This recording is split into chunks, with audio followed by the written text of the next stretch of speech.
Good morning. It is currently 46 degrees, but before I say that's cold, I was taking a quick look on the national weather map. I see it's -6 in Chicago, -15 in Fargo, and Cheyenne, Wyoming is actually the warmest with -1 right now.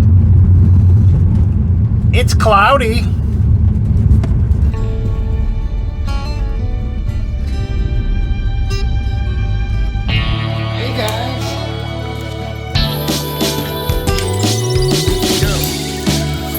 Can't complain. Just cannot complain.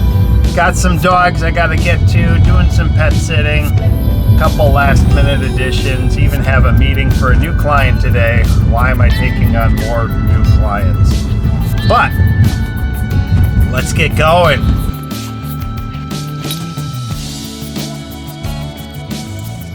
So instead of sending you warm vibes in the California woo style, I'm going to say sending you California residents to come to your state and say, what do you mean nobody's just pooping on the sidewalk? We better vote to change that.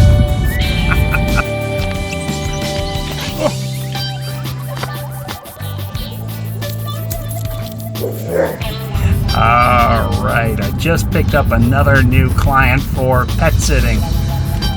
Somebody shoot me. What am I thinking? But it's good. Oh, big girl. I have Paisley with me. Had a nice visit, visiting her owner. We're going to go walk her with Gatsby. And just a quick look at the thermometer. I won't tell you guys, but hope you guys are staying warm. So you guys all have a good one. I appreciate you watching. As always, I'll see you on the next one.